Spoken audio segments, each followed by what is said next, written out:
I cannot believe we are but 6 days away. Scratch that. We are but 7 days away from the Las Vegas Raiders going up against the Los Angeles Chargers, Jim Harbaugh, Antonio Pierce, Gardner Minshew, Justin Herbert, I think.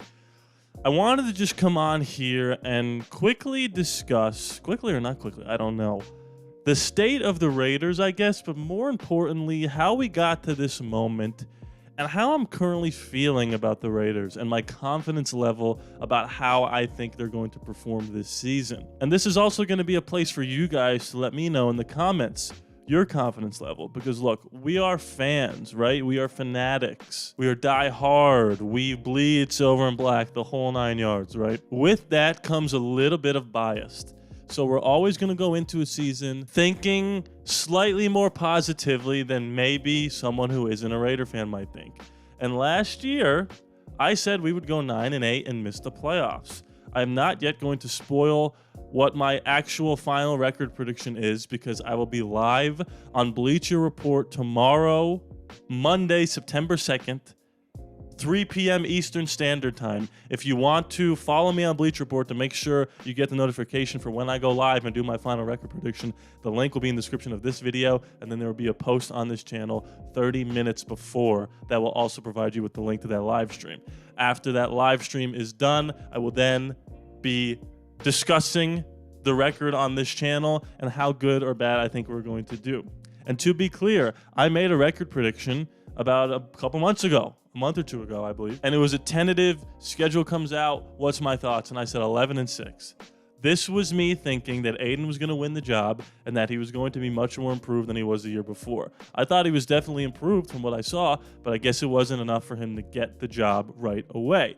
And if you saw my bold prediction video, you saw that I said he's going to make more starts than Gardner Minshew this season. Now, when I think about the state of the Raiders, when I think about my confidence level, I went from cautiously optimistic to cautious when they named Minshew the starter.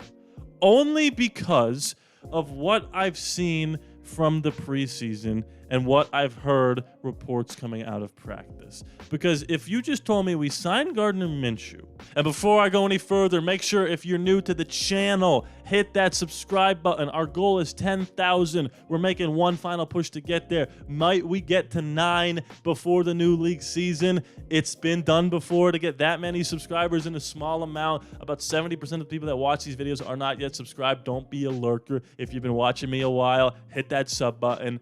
Let's go. And this is the quarterback that has shown some flashes that he can make some plays in this league. He's clearly earned another chance to be a starter for at least a season with what he did in Indianapolis. Indianapolis has a much inferior roster compared to ours in terms of offensive weaponry and the defensive arsenal we have as well. He took that team to 9 wins and was a dropped pass away from eliminating the Houston Texans from the playoffs, winning the AFC South, and hosting a playoff game. That was Gardner Minshew who led that team, not Anthony Richardson. Of course, people are going to say it was Shane Steichen who helped them out a lot, and we'll see what happens with Luke Getsy. And there's going to also be people that say you cannot go off of what you hear in practice in preseason games because it's a lot of vanilla stuff. It's a lot of, not playing with pads. We're going up against the best defense in the league. Our offense is when we practice every week. And when we play teams like the Carolina Panthers, they're not going to be as good as a team defensively that we were practicing every day against. So I could still be cautiously optimistic, but for right now, I'm just cautious. I don't know how things are going to go with Gardner. I'm very worried about how things are going to go with Davante Adams if we start losing games right off the bat. Maybe Antonio Pierce's way to get Davante Adams to be bought in a whole 17 games is to have Aiden be the backup initially, and if things go south, put Aiden in, and now Davante's happy again. However, I'm only cautious when it comes to the quarterback. And obviously, that's a big reason. That's a big thing to be cautious about. Sure, no doubt about it. But what I will say is this. I'm optimistic about damn near everything else that we have built from the last offseason till right now, starting with Antonio Pierce. He's shown, look, I've beaten this horse to death. I'm not going to spend too much time on AP in particular, but he's shown a willingness to admit that he does not know everything. He's brought guys in to help him. He's got coordinators around him. He's got Tom Telesco around him to make sure we have the best conducive environment to play good ball when we're practicing in OTAs, in training camp, in the preseason. I liked what he did with the roster. I like what he's saying in press conferences. And save for naming Gardner Minshew the starter, which again is not just something we can throw to the side. That's a pretty big deal. But save for that, I've agreed with basically everything else he's done and said. And I've been saying this for a long, long time now. I think it's much harder to find your next great coach than it is to find your next great quarterback. And I also think if you told me right now, would I rather have found our next great coach or our next great quarterback, I'm taking the coach all day and night, because a great coach, you can be competitive and make the playoffs every single year, a la Mike Tomlin. If you have a good to great quarterback like Justin Herbert, who is the franchise guy for the Los Angeles Chargers, doesn't matter how good he is. If the team around him or if the coach isn't up to par with Herbert, you're not going to make the playoffs. It just is what it is. So for right now, I'm very optimistic that we found our head coach for the foreseeable future. Luke Getsy is another guy I'm extremely optimistic about because he's shown a willingness to mold the offense around the players we have rather than a Josh McDaniels who wanted to mold the players that we had around his offense. He wanted Derek Carr to be Tom Brady, and that was not going to happen. Luke Getsy seems to be taking Brock Bowers, putting him in the slot, splitting him out wide, putting Michael Mayer in the game with Brock Bowers, having Dylan Laube and Zamir White on the field at the same time. Brock Bowers is the fullback. Now he's the running back. What are we going to do? And it's a triple reverse back to Minshew, Devontae, Jacoby, Trey Tucker over the top. This does not look like the Bears offense that struggled to score points. This does look like the Bears offense that was moving the ball very well on the run, and maybe Justin Fields and some of the weapons that Luke Getsy had kind of handicapped him. So I think for right now, Luke Getsy has shown me enough a willingness to adapt, to use the weapons we have, and boy, do we have a lot of them, to be optimistic about him. I loved what Tom Telesco did in this draft with taking the best available player in the draft at 13 with Brock Bowers, maybe the best player in the draft. We got the left guard of the future in Jackson Powers-Johnson. DJ Glaze has already shown an ability, and Dylan Laube has already been making a lot of plays in not only the preseason, but in training camp.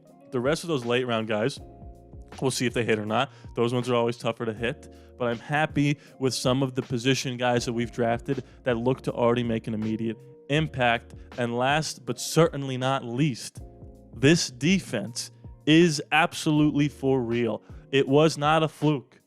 We've seen it in the preseason. We've seen it in training camp. We've heard the rumblings. It is not only impossible now to guard, to block Malcolm Kuntz and Max Crosby, but you've added Christian Wilkins. There's no doubt in my mind we are going to have a top 2 or 3 front 4 in the league. If Diablo could take just one more step and Spillane can do what he did, we are going to have one of the best front 7s in the league. And now with the addition of a year 2 Jacorian Bennett, who has taken the reins of the CB2 spot. They have cut Brandon Faison. They didn't sign another cornerback, and there's ones out there who, in theory, could have been better than Jacorian Bennett.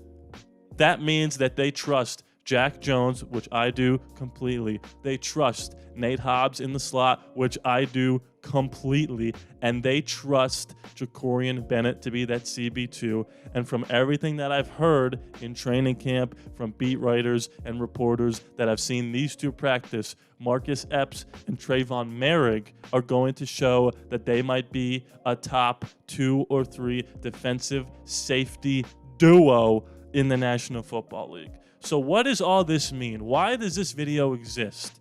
It's because I want to show you that not only do I feel not great about the quarterback position, but I feel absolutely incredible about everything else, which means if Gardner doesn't become Rich Gannon, if Aiden doesn't come in and take the bull by the reins, we quite literally are a quarterback away from Super Bowl contention.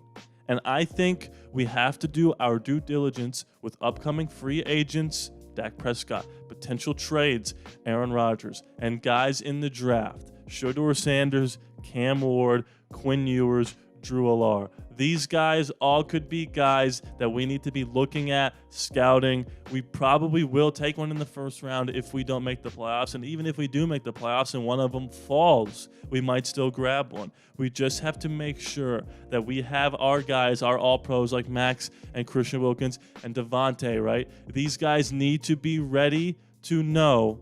These guys need to be aware that Telesco and AP are ready to pull the trigger on a different quarterback if the two we have right now do not pan out. We need to make sure that we keep these guys happy and we stay competitive because we don't want them turning on us. We don't want the fan base to go through another year of ups and downs. I do think we're going to win a lot of games and lose a lot of games, but we need to be consistent in how we go about those. We cannot blow a bunch of first-half leads like McDaniels or lose 9 out of 11 games by 7 points or less. It has to be a gutty performance week to week, which I think Antonio Pierce is showing. We need to win games by running the football, play action pass, a little razzle-dazzle, and a defensive toughness that every time you play us, even if you beat us, it's going to hurt you next week. And you're going to be damned to win 2 games in a row if the first game you won is our game, because it's going to be very hard to bounce back from a game that you've played